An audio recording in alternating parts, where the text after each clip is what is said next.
Bom, bom dia, boa tarde, boa noite, mais um vídeo aqui no canal Rotário da Vida. Ok. Esse vídeo aqui é mais um FD, Ficção de Debate, dia de domingo, mais um anime curto. Eu peguei um anime que é feito pelo mesmo diretor que eu vi da vez passada, né, o mesmo diretor que fez o filme do Doujinshi Temple, Doujinshi, qual é o nome? É Doujouji Temple, o diretor aqui no caso, acho que é o diretor, né, o Kihachiro Kawamoto. Kihachiro Kawamoto, ele fez uma outra obra, né? Ele dirigiu uma outra obra. Do caso do Doujouji foi feito em 1976. E o filme que ele fez agora, que eu vi, tem outros filmes também dele, tá? Que ele dirigiu também, do nosso Kiyoshiro, foi 1990. Ou seja, 13 anos depois, né? E é a mesma lógica, é a mesma estética, é o mesmo estilo, é animação de stop motion. E eu, cara, adorei esse filme, acho que gostei até mais do que o outro, em certo sentido, porque ele é mais consolidado em habilidade. Ele tem uma habilidade de amadurecimento de direção. Dá pra perceber. Em stop motion você percebe amadurecimento na direção. Então você compara aqui o Ibarahime, que é o que eu tô fazendo review, Matawa Nemurihime, que é traduzido como a Princesa dos Espinhos, Princesa do Arbusto de Sarsa, um arbusto espinhoso, ou a Bela Adormecida. Né? É o nome do conto, na verdade a história de conto, né? Ele mistura uma passagem meio ocidental ali de inspiração em contos tipo da Bela Adormecida, dá uma enfeitada ali de maneira bem bacana, bem feita no roteiro e consolida uma boa entrega. Quando você pega aqui o Doujouji é um filme bastante, como posso dizer, intenso, né? Uma direção mais intensa, mais de perspectiva de você ver. E ela narra visualmente, é como se fosse uma animação, mas não é animação, né? Stop motion, mas ela é mais narrativa. A narração dela na parte de visual, de estética, ela é mais fluida, nesse sentido. Ela tem mais movimento, mais densidade. Ela gera mais uma espécie de expectativa e ansiedade em você. O Ibarahime, ele é mais contemplativo. Bem mais contemplativo e bem mais encadeado. Ele é muito mais ortodoxo, tá?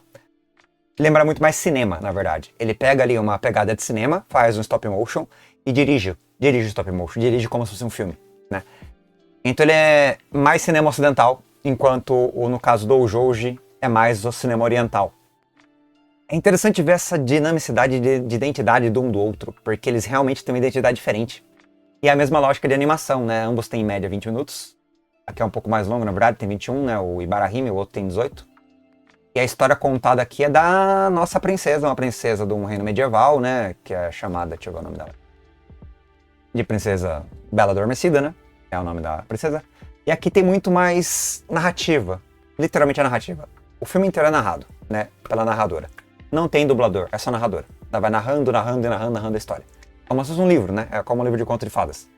E é diferente a perspectiva de contar a história também. É muito interessante ver um com o outro, porque dá um contraste entre narrativa mais japonesa, por assim dizer, e uma narrativa mais ocidental europeia. Narrativa ocidental europeia? Por aí encaixa. Enfim, é legal, eu gosto, achei bem legal. E aí o ponto aqui a história é bem interessante porque ela consolida vários elementos. Primeiro você pega aqui a parte de princesas, né, e contos de fada. Aí você vai pegar aqui a animação, que é o mesmo esquema da outra, tá? É um cenário desenhado, aí ele faz uma espécie de câmera ali em movimento, pra ver o cenário, faz o cenário entrar em movimento, aí apresenta a história. E a história é narração do começo ao fim, tem muita legenda, né? Mas eu contando a história nesse esquema aqui de você ter ali as roupas, né? As roupas típicas, aliás, a parte de vestuário, a parte estética, a parte de composição da identidade visual do negócio, tanto em castelo, era medieval, a trilha sonora também bastante medievalesca, por assim dizer, barroca, por assim dizer, com instrumentos de corda e flauta, né? Aquelas coisas bastante era medieval mesmo. É bom, porque encaixa tudo numa direção coesa, concisa, direto ao ponto, uma história bem narrada, bem consolidada e vai desdobrando a história dessa princesa. Que é a Princesa Bela Adormecida. Vou dar o spoiler já do porquê que o nome dela é Bela Adormecida, tá? Tem 2 pretendentes, príncipes. Num deles ela é arisca. Ela alfineta, ela é rústica não, ela é grosseira. Ela é mal educada, ou mesmo, até mesmo... É uma pessoa que é uma pessoa... É uma palavra, cara, fugiu a palavra. não é apenas grosseira, mas é incisiva, tá ligado? É rápida, é ácida. Ela é dinâmica. Ela vai lá e joga, chuta o outro e meio que ofende e faz uma espécie de piada sexual, né? E ao mesmo tempo grosseiríssima, porque ela é tóxica, né? Ela é bastante mal-humorada. E aí o cara fica todo, nossa, que mulher louca, né? Aí faz um apelido pra ela e joga lá a Princesa dos Espinhos, né? Espinhosa, ardilosa, grosseira mesmo, nesse sentido, né? Uma pessoa bastante sagaz também, tá? Tenaz também, em parte. E ela é mesmo, ela é bastante inteligente. E o outro dá o apelido dela de mulher, no caso, de Bela Adormecida, porque ela, enquanto ele cortejava ela tava de olho fechado. Ela é grosseira, tá? Ela fechou o olho e ficou assim só, whatever, entendeu? Esse cara tá falando comigo. Aí, tipo assim, que grosseria absurda, né? Ela sendo cortejada pelo cara e ela fingindo que tá dormindo na frente dele. De sentada, né? Então ela é Bela Adormecida, tá? Então essa é a motivação do título e dos nomes pra ela. Qual a história em si? A história é bem legal porque ela é princesa, né? E tem a mãe dela. A mãe dela é uma rainha, ou algo assim. Da corte, né? Nobre. E aí vai mostrando toda a história da tragédia da mãe dela. Enquanto... Essa é a mãe dela, tá? Enquanto a mãe dela concebe ela como filha, né? Aí ela recebe a corte. É bem bonitinha, assim, sabe? É uma coisa bastante... Lembra coisa de criança, né? Uma coisa não profissional, mas ao mesmo tempo muito bonita. De trabalho escolar, mas bem feito pra cacete. Essa ideia. Trabalho escolar muito bem feito. O outro também, mas esse aqui ainda mais, né? Esse aqui. Do outro filme do diretor, no caso. Esse aqui também lembra a mesma coisa. Aí você pega aqui uma ambientação que eu acho muito boa, que o reizinho, a princesinha, que é a Bela Adormecida, no caso. Aqui a rainha, e daí conta a história devagarzinho. Aí a rainha vê o mau presságio, aí entra a parte nesse cara aqui. Esse cara aqui... Tem que dar spoiler, onde é que eu mando dar spoiler? É importantíssimo, por quê? Quem é esse cara? Esse cara aqui é um grande soldado, né? É o primeiro amor da rainha. A primeira paixão dela. Ele vai pra guerra, e é dado como morto, né? Por causa da guerra. Não morre, mas é dado como morto, é ferido, e ele perde a perna. Ele volta, né? Depois de ser um veterano de guerra, e aí encontra o amor da vida dele casada com outro cara. Ela pensou que ele tava morto, ela casou com outro cara, virou rainha e tal, teve filho. A filha, no caso. E o cara entra assim, como se fosse uma espécie de mau presságio, e vai embora. Só que é tido como se ele fosse uma lenda. Como se fosse uma fada. Uma maldição. E aí é dito que a filha dela, quando lidasse com tecelagem, né? Tem aquele esquema do bagulho de enrolar a corda, né? Eu não sei o nome especificamente, mas tem um nome específico. E daí tem o esquema das agulhas e tal, né?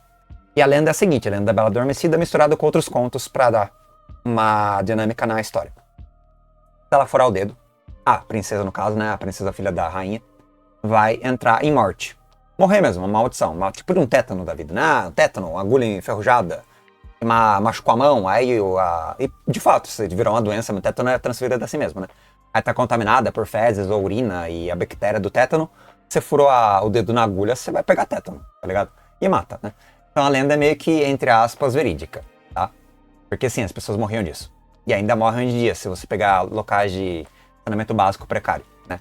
Ah, vai morrer. Aí meio que distorcem o conto, né? Um bardo lá do reino fala, não é assim. É diferente, ela vai entrar em coma. Ela vai entrar em coma e não vai morrer não, ela vai ficar em consciência suspensa, né? Aí eles queimam os teares e tal. Aí mostra de novo o pai dela aqui, o cara que lançou a maldição, né? Porque tá rancoroso, né? Aí mostra ela crescendo como princesinha, fofinha, 1 ano, 2 anos, 3 anos, ela vem com 15 anos. 15 anos, já madura e tal, já uma mocinha, né? Uma mocinha bem velha, né? Aí é legal que a mãe dela começa a ficar doentinha, né? A mãe dela tá uma prova de saúde e tal. Mas ela lá fazendo os negócios, vendo a vida da mãe dela, o glamour das roupas, né? Tudo bem, como falei, que é legal, logicamente que não é uma coisa rica em glamour nem nada, mas é uma coisa bem simbólica e ao mesmo tempo bastante humilde, né? Que é as roupinhas, né? O stop motion. Vocês veem que não é uma coisa bonita, é uma coisa meio, assim, tosca. Mas é legal pela ambientação, né? E também não sei se era assim também, tão glamouroso na época medieval, né? A gente vê em filme que é de glamouroso, mas talvez não fosse tão glamouroso. Então aqui pode ser mais fidedigno, de maneira mais rústica, em certo sentido, com a identidade própria da época, né? Mas é muito bonitinho, ela ali sendo uma princesinha boba e tal, encontra um tear, ela encontra uma coisa que faz a cabeça dela girar de ponta cabeça. É o diário da mãe dela. E aí conta a história do amor da mãe dela. Só que ela é louca, essa princesa é meio louca, assim, já dá spoiler de novo, né? Tem que dar, eu vou estragar o filme inteiro, foi mal. Mas ela pega o diário, vê lá a paixão da mãe dela, da guerra, do príncipe. príncipe entre aspas, né, do paixão dela que é o soldado, depois ela perde o cara, porque o cara vai pra guerra e tal. Eles fazem uma troca de colares iguais, idênticos, né? Ah, meu amor, sei lá o que, sei lá o que. Aí ela lê e descobre que o cara, na verdade, não morreu, né? O cara tá vivo. Ela descobre isso lendo o do diário da mãe, né? Da mãe. Aí esse aqui é o pai dela, tá? Aparentemente. Ou um dos pais, não sei, alguma coisa assim. É estranho, esse cara que não lembra o rei, né? O rei é outra figura. Talvez seja o pai dela, mas não seja necessariamente o rei, né? É ambíguo, não dá pra saber se ele é rei ou não, tá? Porque fica bastante meio bagunçadinho. Se a mãe dela casou de novo ou não. Isso eu não entendi direito. Porque a imagem desse cara aqui não lembra em nada o cara aqui. É o monarca, né? O monarquinho aqui, caramba. Esse cara aqui. Esse é o rei. Essa é a rainha. Essa é a princesa. Certo? E por que diabos você quer o pai da princesa? Esse cara aqui, peraí. Esse aqui. Esse tal de Rufão aqui. Esse cara aqui. Esse cara que seria o pai da princesa. Eu não entendi. Eu vi uma vez só, não prestei muita atenção também não. Vacilo, né? Prestei muita atenção no texto. E o texto é mal traduzido, tá? Porque é traduzido para português, aí tem uns erros de tradução e tal, então não dá pra pegar perfeitamente a ideia do negócio. O japonês e português tá meio torto, em algumas partes. Então você fica meio confuso em algumas coisas. Faz parte. Aí mostra ela indo até a floresta, atrás do seu nada, né? Na verdade, a paixão da mãe dela. E aí eu não vou dar spoiler porque é muito spoiler, porque o que ela faz é muito interessante. Deixa a história bastante, assim, fora da caixa. É um pouco grotesco. Ao mesmo tempo é um pouco interessante. Eu achei criativo. Eu não sei se isso aqui tem um conto europeu que conta essa história. Eu vou pular tudo isso aqui que eu não quero dar spoiler. Depois o cara que é o parceiro da mãe dela, né? O parceiro inicial, a paixão da mãe dela, foge e vai embora. E ela vê a mãe dela fraquinha, tal, debilitada e tal, né? Esse aqui acho que é, eu não sei se não é o pai dela. Cara, aquele Zé Ruela ruivo é o pai dela? É esse cara aqui mesmo? Eu acho que é o mesmo cara. Eu acho que não é parecido, né? Não tem nada a ver um com o outro, né, na imagem, mas deve ser o mesmo cara. O pai dela é o príncipe, virar rei. Aí o cara convoca lá os parceiros, os pretendentes. Aí eu já dei spoiler, né? Eu não falei o que acontece com a paixão da mãe dela, mas e nem com o que ela fez, que eu não quero estragar a história 100%. Ela tem esses pretendentes, que é esse Zé Ruelinho aqui, esse príncipinho Zé Ruela loirinho. Um outro príncipe que ela dança também, que é esse cara de cabelo escuro. Um outro príncipe que ela também não dá interesse nenhum, não tem interesse nenhum. Depois ela descobre um outro príncipe, né? A corte e tal, né? Esse outro príncipe é bem legal, aí um pouco mais pro fim, né? Esse aqui é aquele negócio de tear que rola a cordinha, né? Enquanto ela ganha apelidos um tanto negativos, né? E tanto quanto, por assim dizer, malignos, né? Grosseiros. Aí vem um outro príncipe, a mãe dela acaba falecendo por idade, doença, alguma coisa do gênero. Aí vem outro príncipe, um príncipe neutro, que é um cara que era estrangeiro. Veio ali, deu um rolê, encontrou ela. E é bem legal, porque ela meio que, legal, vou casar com o cara. Por assim, né? O cara vem do nada, vem de longe, não conhece ninguém. O cara bebe água ali no poço do castelo dela. E ela casa com o cara. E aí tem uma historinha ali de como acontece o desfecho da história, né? A parte final. Então, sem passar mais spoiler, porque já dei muito spoiler. E agora indo pra parte de imagem, se é que tem uma imagem legal aqui que eu não vi ainda. Eu gostei pra cacete da estética, da narrativa, da contextualização e da própria direção, né? A contextualização, no caso, histórica, né? E a direção, como é dirigido, e também a narrativa. A narrativa em si, ela é muito bem pautada num conto de fadas. Mas é agradável, sabe? Aquela coisa que vai indo assim devagarzinho e vai agradando e ao mesmo tempo é imersivo. É uma história que engaja e ao mesmo tempo que engaja, entretém. Eu achei bastante legal. E que tem versão anime. Eu achei adorável.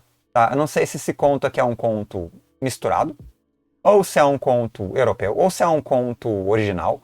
Eu não tenho a mínima ideia. Tá? É coisa antiga. Tá? Isso tem que saber, é coisa antiga. Coisa de 90, no caso, né? Década de 90. Eu gostei pra cacete. Assim, pra um anime tão pouco ambicioso e ao mesmo tempo trabalhoso, né? Porque deve estar dando trabalho enorme de fazer esse negócio, né? E o cara faz isso aqui direto, esse tal diretor aqui, que tem essa estilística, né? Essa que é a nossa dubladora e narradora, né?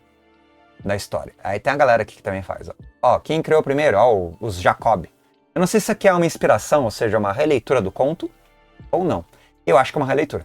Porque temos aqui a Bela Adormecida, do conto original, né, dos Grimm. E outro criador original também, o Charles.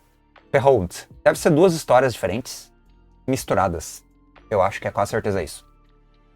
E aí tem a dinâmica final desse diretor aqui, juntando as duas histórias. Ele fez um filme em 2003, ó. Faz um bom tempo já. Ele é falecido já, né? Ou tá vivo ainda? Não, morreu já. Aqui, morreu em 2010. Então, última obra dele conhecida. Tem aqui uma 2005 também. A última obra dele é de 2005, pelo My Name List, né? Não sei se tem alguma outra obra. Então ele faleceu 5 anos depois da última obra dele, em trabalho, né? Mas ele tem várias obras bem interessantes aqui. Provavelmente muitas delas de stop motion, que nem aquela lá de 79, que é o do Jouji, e essa aqui do Ibarahime, Matawa Nemorihime, que é a segunda obra que eu vi dele, que é bem mais recente, de 90 no caso, né? E aí você vê outras obras dele aqui, né? Outras obras experimentais, acho que várias no mesmo estilo. Várias e várias no mesmo estilo, ó. Todo stop motion também, né? Mas eu, sinceramente, gostei bastante do estilo do cara. Acho um cara bacana. Falecido, infelizmente, né? Morreu bem velho já também, né? Tava com 85 anos. Menos 10, 85 anos, morreu com 85 anos. Bem antigo, bem velho. Viveu bem, fez umas coisas legais. Respeito esse cara. Gostei bastante da história, da animação dele. E é isso. Interessante, recomendo. Vale a pena ver juntinho com o Doujouji, entre outras obras, para você fazer comparações e contrastes. É uma espécie de estudo para você entender outras perspectivas de narração, direção, apresentação de histórias, né? Com ângulos um tanto quanto multifacetados, tanto no sentido de... naquele sentido de você pegar uma coisa europeia, repaginar, no caso aqui, dele fazer a adaptação da Bela Adormecida, quanto pegar a própria cultura japonesa e repaginar num stop motion também. E esses dois ângulos que bamboleiam um no outro e dão uma dinamicidade legal de você entender as identidades diretivas, né, do próprio diretor e seu script também, né, da direção e roteiro, né? É isso. Perdão por qualquer coisa aí. Tamo aí. Valeu. E esse foi o review. Sem contar spoiler de e-mail, pode ter alguma curiosidade. Poderem ver a obra de maneira mais ou menos ainda sem spoiler, ou seja, alguma dignidade, tá? E é isso, galera. Falou, Zé. Até mais. Tem alguém tocando minha campanha, mas não é aqui não. Eu vou lá atender só por falar. Falou, até mais.